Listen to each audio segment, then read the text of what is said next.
사회에서는 어떤 일을 효과적으로 하기 위해서는 자신이 어떤 일을 잘 할 수 있는지, 자신의 능력이 무엇인지를 잘 분석하고 능력에 따라 일하라고 말합니다. 맞는 말이죠.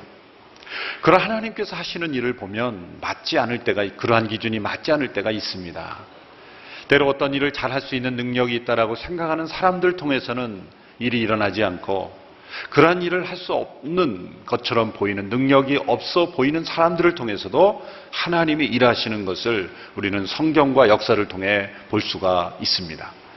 사사시대의 기드온이라는 사람은 적이 두려워서 이 포도주를 담그는 큰 통에 숨어서 밀을 타작했던 큰 겁쟁이였습니다.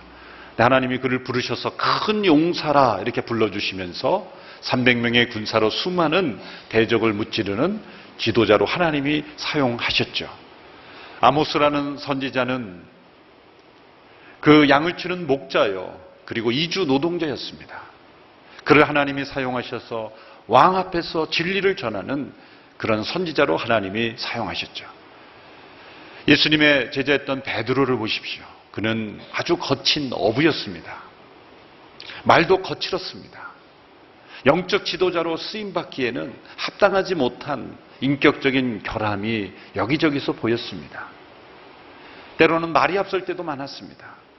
그런데 주님께서는 그를 교회의 지도자요, 초대교회의 지도자요, 하나님의 복음을 증거하는 귀한 일꾼으로 그를 사용하셨다는 거죠.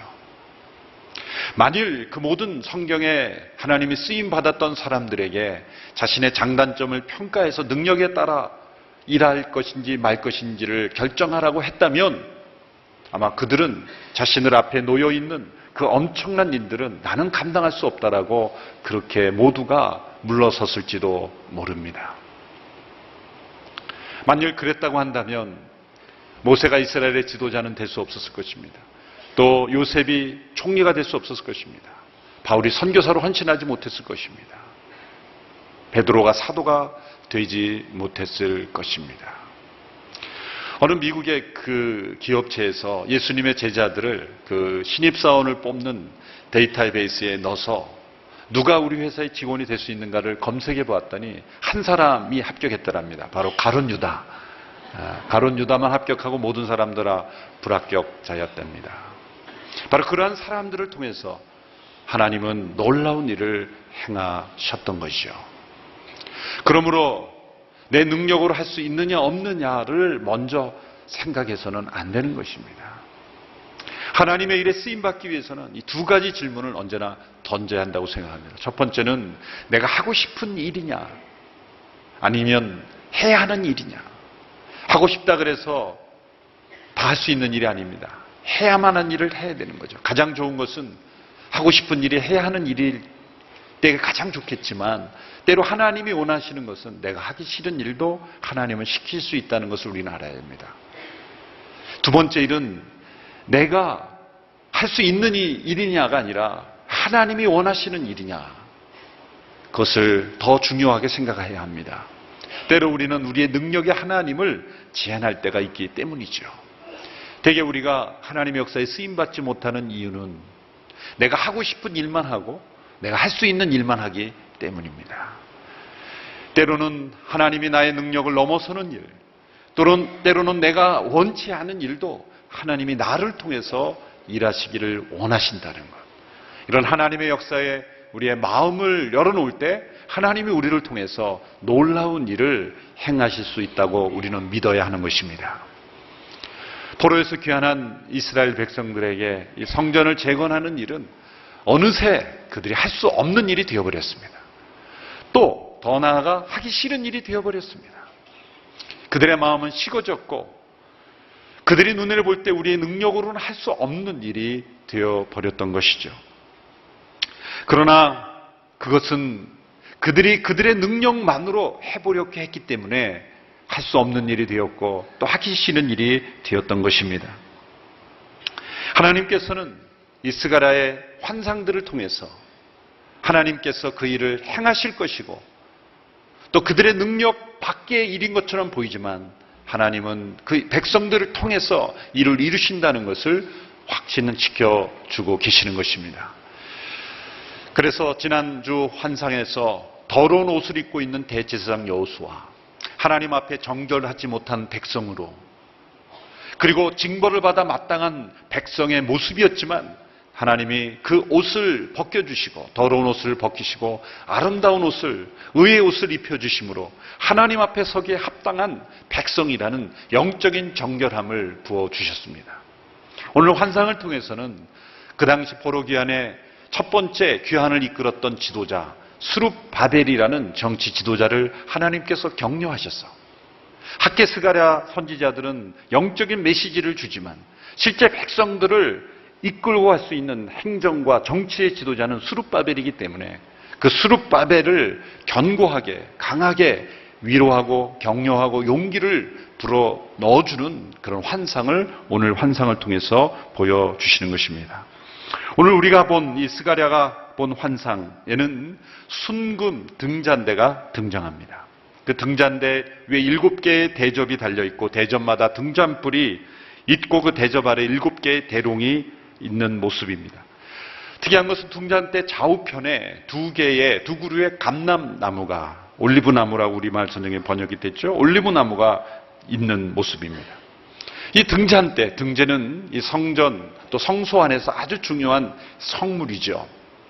이스라엘 민족들은 아직도 이 등잔대를 유대 민족의 상징물로 여기죠. 그래서 그 이스라엘에 가보면 유대인들의 국회 앞에는 이 청동 등잔대가 몇 미터 높이의 큰 등잔대가 있는 것이죠. 메노라라고 하는 그런 등잔대입니다. 이 등잔대는 성소에서 그 어둠을 밝히는 역할을 했죠. 근데 어둠을 밝히는 의미뿐만 아니라 이것은 하나님의 임재를 상징하는 불빛이었습니다. 성소 안에, 성전 안에 이 등잔대의 불빛이 꺼지지 않고 그 제사장이 그 불빛을 지키는 이유는 하나님의 임재하심이, 이렇게 졸지도 아니하고 주무시도 아니하시는 하나님께서 이 빛이 켜져 있는 것처럼 우리에게 늘 귀 기울이시고 역사하시고 살아계신 하나님이라는 것을 보여주는 상징물이었던 것입니다. 그런데 성전이 무너졌고 이 등잔대의 불은 꺼졌습니다.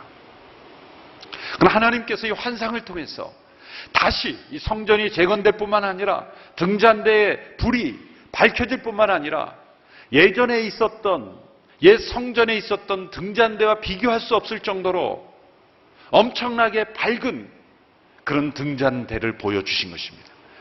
그래서 옛 성전에 있었던 등잔대와 이 환상에 나오는 등잔대와 차이가 있어요. 세 가지 차이가 있는데, 첫 번째는 옛 성전에 있었던 등잔대는 이 기름을 넣는 그 대접이 별도로 있었어요. 그래서 그 대접을 가지고 제사장이 기름을 넣어서 그 불빛을 유지시켰죠. 그런데 이 등잔대, 이 환상에 나온 등잔대는 위에 그 기름 대접이 있어서 바로 기름을 공급할 수 있는 거죠. 또 그 대접과 그 등잔대를 연결하는 관이 많이 있었는데, 성경의 본문에 보면 7개씩 7 그랬으니까 49개의 관으로 연결이 되어 있는 거예요. 그러니까 얼마나 많은 기름을 넣을 수가 있습니까? 그리고 그 기름을 가리켜 금기름, 골든 오일, 기름이 금으로 되어 있다는 거예요. 이 금기름에 흘러 넘칠 수 있는 그런 등잔. 특이한 것은 이 등잔대 좌우편에 두 그루의 올리브 나무가 있어서 제사장이 기름을 갖다 부을 필요가 없이 그 두 올리브 나무로부터 직접 이 기름이 공급되는 그러한 특이한 등잔대. 이 등잔대를 보여주시고 바로 이것이 스룹바벨에게 보여주시는 것이다. 하나님께서 말씀하십니다. 스가랴가 늘 묻습니다.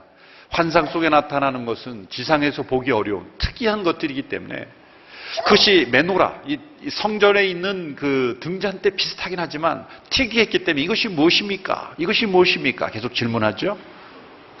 하나님께 우리가 때로 알 수 없는 환상, 이해할 수 없는 그런 일들 속에서 이런 질문을 늘 던지는 것이 중요합니다. 하나님, 이것이 무엇입니까? 하나님, 이것이 무엇입니까? 그렇게 하나님께 질문하면 하나님께서 가르쳐 주시는 거죠. 하나님께서 가르쳐 주십니다. 해석해 주십니다.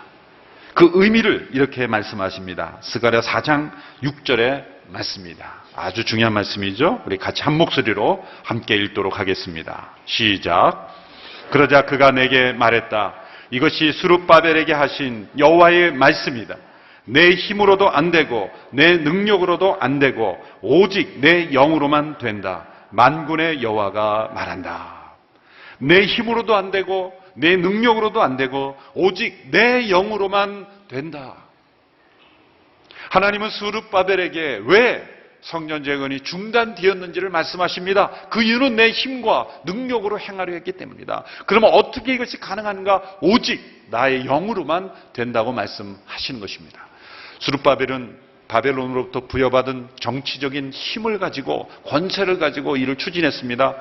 그러나 그의 정치적인 힘은 바벨론 왕이 바뀌고 아닥사스다 왕의 마음이 바뀌었을 때 끝나버린 겁니다. 더 높은 정치적인 권력이 반대하니까 아무런 힘을 쓸 수가 없는 거죠. 바벨론에서 준 물자, 그 작은 물자를 가지고 시작했지만 백성들의 마음이 헌신이 떨어지고 자발적인 참여가 떨어지니까 끝나버리는 것입니다. 스룹바벨 자신이 가진 재능, 지혜, 어떤 달란트를 가지고 일을 해보려고 했지만 그의 탁월한 지능과 재능만으로는 일을 이룰 수 없다는 것입니다. 하나님은 이 환상을 통해서 스룹바벨에게 무엇을 가르쳐 주시는 것입니까? 첫째, 현재 그 하나님의 백성들의 모습은 마치 기름이 제공되지 않아서 빛을 발하지 못하는 그런 등대와 같다는 거죠. 이 등대는 무엇을 의미합니까? 온 세상에 빛을 발하도록 하나님이 선택하신 하나님의 백성들이에요. 예수님께서 제자들에게 이렇게 말씀하셨죠. 너희는 세상의 빛이라. 마태복음 5장 14절에 16절의 말씀, 산 위에 세워진 도시는 숨겨질 수 없다. 등잔을 켜서 그릇으로 덮어두지 않고 등잔대 위에 두어 그 빛을 온 집안 사람들에게 비추는 것이다. 이와 같이 너희도 너희 빛을 사람들에게 비추라. 그래서 너희들이 너희 선한 행실을 보고 하늘에 계신 우리 아버지께 영광을 돌리도록 하라. 요한계시록에 보면 일곱 촛대를 일곱 교회다 그렇게 말씀하셨습니다. 교회는 세상을 비추는 등대입니다. 등대 자체는 빛이 없어요. 기름이 공급돼야 됩니다. 불이 붙어야 됩니다. 그런데 빛을 비추지 못하는 등대, 등잔대가 되어버렸다는 거죠. 포로에서 귀환한 백성들이 성전을 재건하라는 것은 그 건물 자체가 목적이 아니라 하나님의 임재하심을 회복하고 빛을 비추는 그러한 등잔대, 하나님의 임재의 빛이 나타나도록 하라는 것이죠. 그러나 이제 장차 둘째로 하나님은 이 환상을 통해서 하나님의 백성들이 그 백성들에게 기름이 계속 공급되어서 밝은 빛을 발할 수 있도록 하나님께서 만들어 주신다는 것입니다. 이 기름은 성령님의 임재를 의미하는 것이죠. 성령님의 임재를 의미하는 겁니다. 성령의 기름 부으심. 그것이 교회가 세상 속에 빛을 발할 수 있는 그런 중요한 것입니다. 기름은 성경시대의 기름은 약과 같이 쓰였죠. 아픈 사람을 치료하기도 합니다. 성령님은 영혼을 치료하십니다. 때로 힘을 북돋아주는 음식이 되기도 했습니다. 성령님의 기름 부으심을 받으면 새로운 힘과 능력이 생기는 것입니다. 빛을 비추는 연료가 되기도 합니다. 어두운 세상을 비추는 그러한 성령의 능력, 이 성령의 기름 부으심이 하나님의 교회 가운데 있을 때 교회는 빛을 발하게 되고 우리는 하나님의 사역에 쓰임받을 수 있게 되는 것입니다. 지금 이스라엘 백성들에게 가장 필요한 것은 성령의 기름 부으심이다. 하나님의 능력이다라고 이 환상을 통해서 지적해 주시는 것입니다. 우리가 하나님의 일에 쓰임받지 못하는 것은 내 능력과 내 힘과 지혜와 재물이 부족해서가 아니라 성령의 기름 부으심이 부족하기 때문이다 라고 우리는 하나님 앞에 인정하고 나아가야 하는 것입니다. 성령님 나를 기름 부어 주시옵소서. 성령님 나를 기름 부어 주시옵소서. 예전에 그 밥 피츠라는 그 아주 외국의 훌륭한 그 찬양 인도자가 있었죠. 나중에 좀 문제가 있긴 했습니다만은 이 밥 피츠가 한국에 왔을 때 많은 사람들이 하나님 밥에게 기름 부어 주십시오. 밥에게 기름 부어 주십시오. 계속 그러니까 나와 소개하는 말이 저는 비빔밥입니다. 또 기름 부어달라 그러니까 기름으로 이렇게 부어서 비볐더니 비빔밥이 되었습니다. 그렇게 자신이 인사하던 기억이 납니다. 하나님 앞에서 이렇게 성령의 기름 부으심을 사모하고 성령의 기름 부으심의 능력으로 감당할 때 하나님 말씀은 성령으로 봉사하라. 우리의 봉사에도 우리의 모든 삶에도 성령의 기름 부심이 함께할 때 등잔대와 같은 우리의 인생에 늘 빛이 나는 끊임없이 성령의 기름 부심이 공급되어서 꺼지지 않는 등잔대와 같은 인생이 되어야 하는 것입니다. 모세가 하나님이 모세를 부르실 때에 그 불타는 떨기나무 가운데 그를 부르셨죠. 사실은 그 모세의 이목을 집중시키기 위해서 하나님이 특이한 현상을 보여주신 것이기도 하지만 그 불타는 떨기나무는 하나님께서 모세를 어떻게 사용하실지를 보여주는 상징적인 그런 모습이기도 하는 것입니다. 떨기나무에 불이 붙었으면 나무가 타서 소멸되어야 되죠. 번아웃 돼야 되죠. 타서 없어버려야 됩니다. 재가 없어져야 되는데 모세가 보니 나무에 불이 붙었으나 계속 불이 붙어 있는 거예요. 그걸 뭐를 보여주는 겁니까? 과거에 40세가 되었을 때 모세가 자신의 재능과 힘과 혈기로 그 민족을 구원하려고 해봤을 때 그는 불타버렸던 거예요. 잠깐 타고 없어져 버리는 재가 되어버렸던 거예요. 그래서 그는 광야에서 40년 동안 도망자로, 살인자로 숨어 있어야 됐죠. 80세가 되었을 때 그가 자기가 아무것도 할 수 없다라고 생각할 그때에 80세 하나님이 그를 부르셨을 때 내가 너를 이런 모습으로 부르겠다. 내가 40대에 너희 혈기와 힘과 능력으로 일을 해버렸을 때는 너는 불타 없어져 버리는 재가 되어버린 인생이지만 번아웃 되어버렸지만 그러나 내가 너를 부를 때는 이제 불이 붙었으나 타지 아니하는 계속 불이 붙어있는 그런 나무처럼 너를 사용할 것이다. 모세가 120세에 하나님 앞에 부르심을 받았을 때 모세를 이렇게 평가합니다. 눈이 흐리지 아니하였더라. 그건 뭐를 보여준 겁니까? 번아웃 되지 않았다는 거죠. 모세가 지쳐서 그 소명이 끝난 게 아닙니다. 심지어는 건강이 어려워서 끝난 것도 아닙니다. 하나님이 정하신 때가 되어 끝난 거예요. 여러분, 우리의 인생이 그렇게 끝나게 되기를 축원합니다. 불타는 떨기나무처럼 계속 불이 붙어 있으나 번아웃 되지 않는, 소멸되는 인생이 아니라 계속 불타오르는 인생, 그것은 성령의 기름 부으심, 계속해서 성령의 기름 부으심이 공급되어야만 우리의 인생이 끝나지 않는 거예요. 불타버려 없어져 버리는 인생이 되지 않는 거죠. 그걸 위해서 모세는 두 개의 중요한 학위를 받아야만 했어요. 첫 번째 학위는 우리가 학사 학위를 BA라 그러잖아요. BA. 근데 이 모세가 받은 학위는 BN입니다. BN. Be nothing. 아무것도 아닌 자가 되는 거. 광야에서. 두 번째 받은 학위는 박사 학위인데 분이 흔히 그 명예신학 박사 학위를 Doctor of Divinity라 그러거든요. 저는 그거를 모세가 받은 학위를 Doctor of Desert. 광야의 박사다. 하 목사님께서 예전에 명예신학 박사 학위를 DD 학위를 받으셨죠. 그때 이런 간증을 하셨습니다. 이 광야의 이 기간을 보내고 난 뒤에 하나님께서 위로하시는 학위다. 그런 간증을 하셨어요. 그때 참 어려운 일들이 많았는데 그 광야를 지나고 그 광야 속에서 자신을 부인하고 하나님 앞에 온전히 드렸을 때 DD 광야의 박사를 받으셨을 때 하나님이 목사님을 통해서 놀라운 일을 행하셨다고 믿습니다. 모세가 그렇게 눈이 흐리지 않은 상태까지 쓰임받을 수 있던 것은 자신의 힘과 능력을 다 내려놓고 하나님의 기름 부으심, 하나님이 내려주시는 불에 붙어서 살아가는 인생이 되었을 때 하나님께 온전히 120세까지 쓰임받은 인생이 되었다는 것. 모세는 80세의 부르심을 받아 120세까지 쓰임받았습니다. 이 자리에 혹시 80대에 계신 분이 있다면 이제부터 시작입니다. 이제부터 be nothing, 나는 아무것도 아니다. 하나님 나를 부르시면 나는 눈이 흐리지 않을 때까지 하나님이 나를 120세까지 사용하실 것이다. 믿음으로 자신을 온전히 드릴 수 있게 되기를 축원합니다. 새로운 인생, 하나님께는 언제나 새로운 인생이 있어요. 성령의 기름 부으심만 있다면 건강이 문제가 아닙니다. 재능이 문제가 아닙니다. 하나님이 모세처럼 우리 모두를 아름답게 사용하실 줄로 믿습니다. 그래서 이 환상을 통해서 하나님께서 세 번째 가르쳐 주신 것은 이 성령의 기름 부으심은 어떻게 공급하시는가?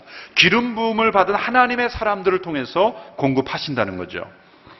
4장 14절에 보십시오. 4장 14절. 우리 같이 읽습니다. 시작. 천사가 말했다. 이것들은 온 세상을 다스리는 여호와를 섬기는 기름 부음 받은 두 사람이다.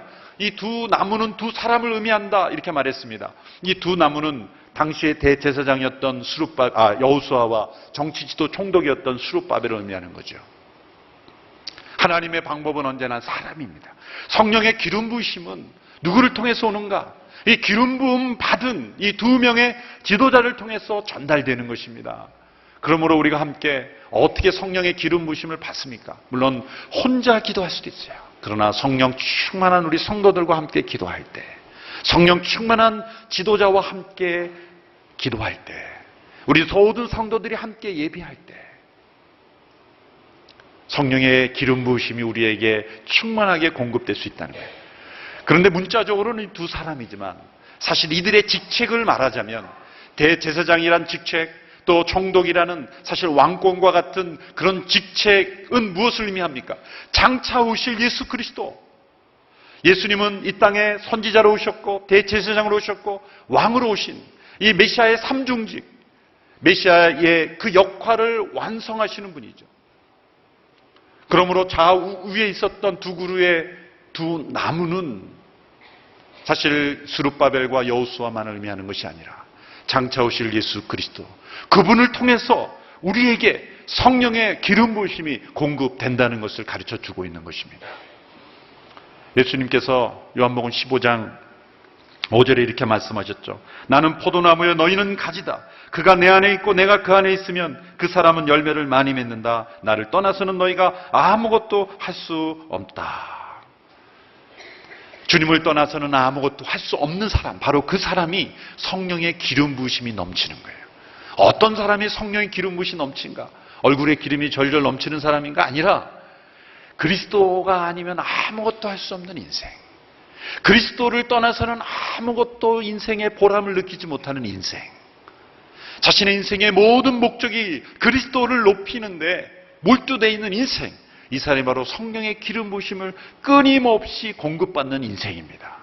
여러분 120세까지 하나님께 쓰임받고 눈이 흐리지 않을 때까지 쓰임받기를 원하십니까? 그리스도를 높이는 인생을 살아보십시오. 나는 그리스도를 떠나서는 아무것도 할 수 없다고, 아까 우리 목사님 한 것처럼 주님께 딱 붙어있는 인생, 그 붙어있는 인생으로 주님 앞에 쓰임받게 되기를 축원합니다. 설교 시간에 이 속된 말을 써서 죄송합니다만 끼는 놈 위에 나는 놈이 있다 그러죠. 나는 놈 위엔 붙어있는 놈이 있습니다. 포도나무에 가지가 붙어있으면 그게 능력이에요. 그것이 나의 능력이에요. 이 종이는 그냥 찢어질 수밖에 없습니다. 그러나 이 종이가 붙어있으면, 바위에 붙어있으면 아무도 찢을 수가 없어요. 주님께 온전히 붙어있는 인생이 성령의 기름 부으심의 능력을 받게 된다는 거예요. 그러므로 하나님은 나의 재능과 능력을 의지하는 사람을 사용하지 않습니다. 하나님께 붙어있는 자를 사용하십니다.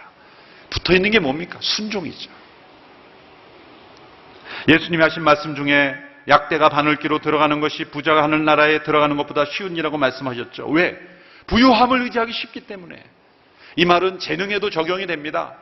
약대가 바늘기로 들어가는 것이 재능이 많은 사람이 하나님께 쓰임받는 것보다 쉬운 일이라고도 말할 수가 있습니다. 왜? 우리는 하나님의 능력보다는 자신의 재능을 의지할 경우가 많기 때문이죠.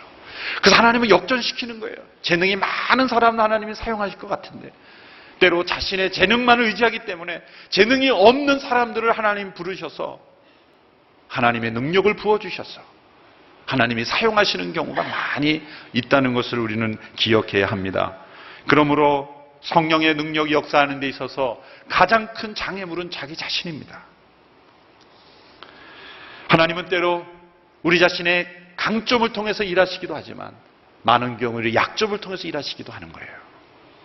내가 능력이 많냐 적냐를 먼저 따지지 마시기를 바랍니다. 하나님께 순종하느냐 순종하지 않느냐가 더 중요한 거예요. 내가 이 세상을 변화시키는데 나에게 가진 것이 무엇이냐를 따지지 말고 성령님의 능력이 나를 통해 역사하시도록 하나님께 내어드리는 것이 더 중요합니다. 내가 하나님을 위해 무엇을 할까 생각하지 않고 하나님이 나를 통해 일하시도록 내어드리는 것이 더 중요한 것입니다.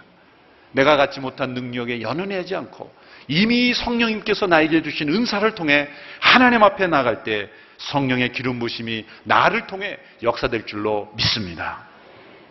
이렇게 성령의 기름 부으심을 받아서 하나님의 능력을 힘입어 일하는 사람들을 통해서 어떤 일이 일어나는가? 오늘 본문에 보면 어떤 일이 장차 이 성령의 기름 부으심이 스룹바벨에 의하면 어떤 일이 일어나는가를 세 가지로 말씀하고 있습니다. 첫째는 큰 산과 같은 장애물들이 평지가 될 것이다 라고 말씀합니다. 4장 7절의 말씀을 같이 읽겠습니다. 시작. 큰 산아 내가 뭐냐? 스룹바벨 앞에서 내가 평평해질 것이다. 그가 성전을 지을 머릿돌을 가지고 나올 때 은혜가 거기 있다라고 외치는 소리가 있을 것이다. 성령의 기름 부으심이 임한 공동체는 큰 산이 평지가 될 것이다. 이스라엘 백성들에게 큰 산과 같은 장애물이 무엇입니까? 정치적으로는 바벨론의 아닥사스다 왕이 반대하죠. 주변의 국가들이 회방하고 협박하고 있죠. 경제적으로는 지금 그 일을 할 만한 능력이 안 되죠. 영적으로는 그 열정과 하나님의 임재에 대한 갈망이 사라졌죠. 어느 것 하나라도 제대로 돼 있는 상황이 아닙니다. 큰 산입니다. 스룹바벨은 자기 앞에 놓여진 과제를 생각할 때 한숨만 나오는 거예요. 산의 크기만큼 한숨이 커지겠죠. 하나님이 이렇게 말씀하십니다. 큰 산이 내 앞에서 평지가 되리라. 성령의 능력이 임하면 큰 산이 평지가 되지만 자기의 힘으로 하려면 평지도 큰 산처럼 힘들어지는 거예요. 여러분, 큰 산과 같은 장애물 앞에 놓여있는 성도님들, 하나님의 능력을 힘입어 이렇게 기도하시기 바랍니다. 하나님, 내 앞에서 큰 산이 평지가 되게 하여 주시옵소서. 나의 힘으로는 이 산을 옮길 수 없습니다. 그러나 하나님을 믿는 믿음으로 산을 옮길 수 있다고 하셨으니 이 산이 옮겨지게 하여 주시옵소서. 하나님의 큰 손으로 움직이면, 하나님의 한 번 손만 움직여주시면 산은 움직여지는 거예요. 큰 산이 평지가 되는 역사, 그것이 하나님의 능력을 의지하는 자에게 나타난다는 거죠. 두 번째, 하나님의 능력을 힘입어 일하면 그 일이 완성될 때에 하나님의 은혜만을 온전히 찬양하게 된다는 겁니다. 7절 후반부에 보면 이렇게 돼 있죠. 스룹바벨이 성전을 지을 머릿돌을 가지고 나올 때 은혜가 거기 있다라고 외치는 소리가 있을 것이다. 이 머릿돌은 학자들에 의하면 공사가 마무리될 때 놓는 돌임이라고 하는 거죠. 공사가 다 완성됐을 때, 이제 스룹바벨이 머릿돌을 놓을 때, 완공식을 할 때에 모든 사람들이 무엇을 찬양합니까? 하나님의 은혜, 하나님의 은혜를 찬양한다는 거예요. 스룹바벨의 영광을 올리지 않고 우리가 잘나서 했다라고 말하지 않고 이구동성으로 외치는 소리가 하나님의 은혜가 이를 가능하게 했다. 이것이 성령 충만한 사람의 고백이요, 성령 충만한 공동체의 고백이라는 것입니다. 나의 나된 것은 하나님의 은혜라. 지금까지 살아온 것 주의 크신 은혜라. 은혜가 거기 있다. 그렇게 날마다 고백하는 우리의 인생이 될 수 있게 되기를 축원합니다. 마지막 날 요한계시록에 보면 24장로들이 하나님을 예배하는 가운데 면류관을 벗어서 주님 앞에 내려놓는 광경이 나타납니다. 저는 그것이 예배의 클라이맥스라고 생각합니다. 우리 인생의 목적이라고 생각합니다. 그 면류관은 주님께서 우리에게 잘했다 칭찬하시면서 쓰여주시는 의의 면류관, 생명의 면류관입니다.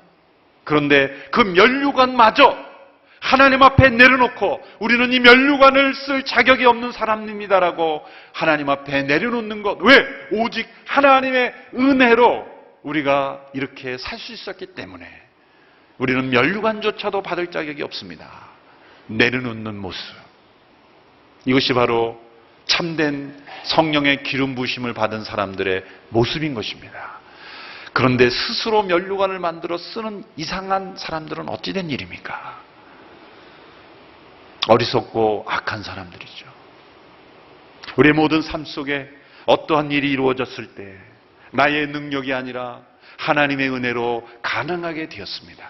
이 신앙의 고백이 날마다 끊이지 않게 되기를 축원합니다.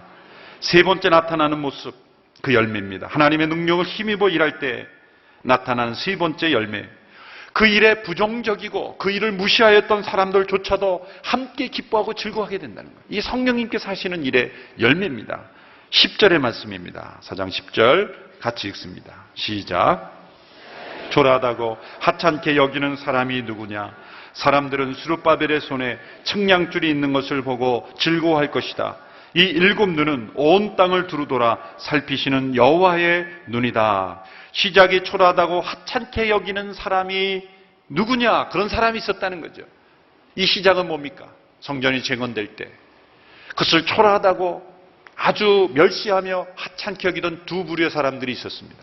첫 번째 부류의 사람들은 신앙이 없는 현실주의자들, 신앙이 없는 현실주의자들, 현실만을 보고 신앙의 관점이 전혀 없는 현실주의자들은 뭡니까? 그게 뭐 그렇게 중요한 겁니까? 성전을 재건하는 일은 그 중요하지 않습니다. 우리가 먹고 사는 것이 중요하지 뭐가 그렇게 중요합니까? 라고 하찮게 여겼던 사람들이 있었다. 두 번째 부류의 사람들은 신앙이 있는데 비현실적인 사람들이에요. 신앙이 있는 비현실적인 사람들. 이 사람들은 에스라 3장에 보면 이런 사람들이 나옵니다. 성전 기초로 놓을 때 막 통곡하며 우는 사람들. 솔로몬 과거 성전에 빌 때 너무 초라하니까 이 정도 갖고 되겠느냐라고 그렇게 막 초라하다고 막 우는 사람들이에요. 한편으로는 기쁘냐 한편으로는 그냥 안타깝지만 사실은 사람들은 너무 초라하다 그렇게 비고 그것도 비현실적이죠. 지금 현실에 그런 형편이 안 되는데 과거 솔로몬의 그 영광스러운 성전만을 생각하면서 자꾸 뭐 그거 그렇게 해서 되겠느냐. 비현실적인 거예요. 신앙은 있어요. 근데 비현실적인 거예요. 이 두 부류의 사람 모두가 다 하찮게 여기는 사람들. 그 사람들이 누구냐라고 말하는 거죠. 그 하찮게 여기던 사람들, 또 멸시하던 사람들이 일이 이루어질 때 함께 즐거워하는 것이에요. 스룹바벨의 손에 다림줄이 있는 것을 보고 참 이게 감동적이에요. 지도자 스룹바벨에 지시봉이 있는 게 아니라 다림줄이 있었다. 자기가 직접 캐고 있었다는 거예요. 이 지도자의 헌신, 그것을 통해서 모든 백성들이 다 함께 즐거워하는 공동체가 되었다는 거예요. 성령님이 일하실 때는 일은 잘 되고 사람들은 상처받고 떨어져 이런 게 아닙니다. 성령님이 일하실 때는 일도 잘 되고 사람들도 다 화합되는 그것이 바로 성령님께서 일하시는 공동체의 모습입니다. 그 일에 대해 부정적이고 무시하고 하찮게 여기던 멸시하던 사람들조차도 모두가 다 냉소적인 사람들도 다 함께 즐거워하는 것, 이것이 바로 하나님의 성전이 지어지는 목적입니다. 그게 올바른 성전이에요. 여러분, 하나님의 공동체 안에 서로 간에 때로 오해가 있을 수 있고 서로 간에 또 무시할 수 있는 그런 모든 일들이 있지만, 그러나 하나님의 성령이 역사하시는 공동체는 모두가 함께 즐거워하는 공동체, 이것이 바로 성령의 기름 부심이 역사하는 미래의 모습인 것입니다. 우리 교회가 그런 모습이 되었으면 좋겠습니다. 우리의 삶 속에 이런 일이 일어났으면 좋겠습니다. 그러기 위해서는 스가랴 4장 6절의 말씀을 좌우명처럼 인생의 철학으로 날마다 묵상하고 암송하고 고백해야 합니다. 내 힘으로도 내 능력으로도 안 되고 오직 하나님의 영으로만 되는 것이다. 내 힘과 능력을 의지하지 않고 하나님의 능력을 의지하며 살겠습니다. 그런 인생이 될 때 큰 산이 평지가 되고, 그리고 그 일을 마쳤을 때 하나님의 은혜를 찬양하고, 그리고 때로 그 일을 이해하지 못했던 사람들도 함께 축복하며 즐거워하는 그런 삶, 이것이 바로 하나님의 능력을 의지하며 살아가는 인생의 모습입니다. 이런 아름다운 고백과 감사가 우리의 삶 속에 날마다 넘치게 되기를 주님의 이름으로 축원합니다. 기도하겠습니다. 우리의 능력의 근원이신 하나님을 찬양합니다. 우리 힘과 능력만을 의지하며 살아갔던 저희들의 어리석음을 용서하여 주옵소서. 내 힘과 능력으로 때로는 실패하고 좌절했지만 때로는 성공하여 교만했습니다. 오직 하나님의 은혜만을 고백하기 위해 겸손하게 하나님의 능력을 의지하며 이 모든 일을 통해 하나님께만 영광이 돌려지게 하여 주옵소서. 큰 산이 평지가 되게 하여 주옵소서. 함께하는 모든 사람들이 함께 즐거워하는 아름다운 일이 되게 하여 주옵소서. 스룹바벨을 통해 격려하시는 아버지 하나님, 이 자리에 함께 예비하며 많은 현실의 어려움 속에 낙심하고 시리에 빠져있는 영혼들이 있습니까? 이들에게 새로운 용기를 주시고 성령의 기름 부으심을 힘입어 다시 일어서며 다시 회복되며 다시 성공할 수 있는 인생이 되게 하여 주옵소서. 예수님의 이름으로 기도합나이다. 아멘.